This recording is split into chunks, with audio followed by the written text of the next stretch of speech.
What's happening, everyone? Jason right here. I want to have an honest conversation today about something that's making a lot of people uncomfortable: AI and jobs. Sarah, I feel like we see two extremes out there. Either AI is going to take all the jobs or nothing's going to change. Neither one is accurate. Yeah.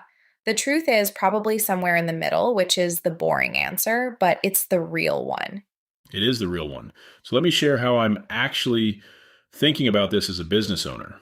Certain tasks are absolutely getting automated: data entry, basic customer service, initial research, and content drafts. If your business relies heavily on people doing those specific tasks, you need a plan, not a panic button, a plan. What does that plan look like for someone running a small team? Start by looking at what your team spends time on, not their job titles, their actual daily tasks. Break it down. How much of their day is repetitive versus creative? How much requires human judgment versus just following a process? The repetitive, process-driven stuff is what AI handles well. The creative thinking, the relationship building, and the strategic decisions, that's where humans still dominate. So it's less about replacing roles and more about reshaping them. That's the way I see it. And here's the opportunity that most people miss. When you automate the tedious stuff, your team can focus on higher value work. Your customer service person becomes a relationship manager. Your content writer becomes a content strategist.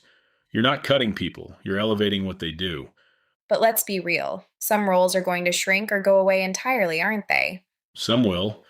I'd be lying if I said otherwise. But new ones are also being created that didn't exist 2 years ago. AI prompt engineering, automation management, and AI assisted creative direction. The people who are going to thrive are the ones who learn to work with these tools, not against them.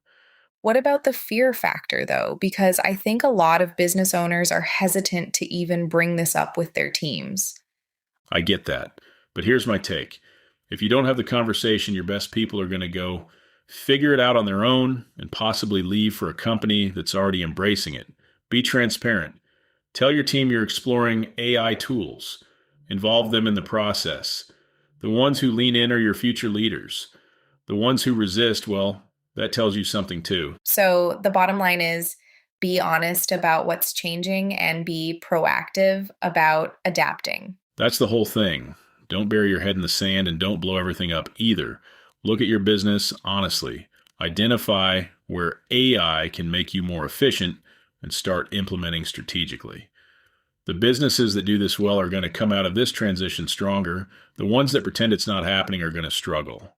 Our listeners really need to pick their struggle. They can do it a little now or wait and struggle terribly later. The choice is up to all of us. I do not disagree with you.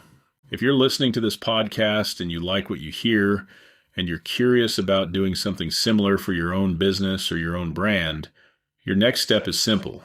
Go to intentionallyinspirational.com, click the blue button, and book a call with the human version of Jason.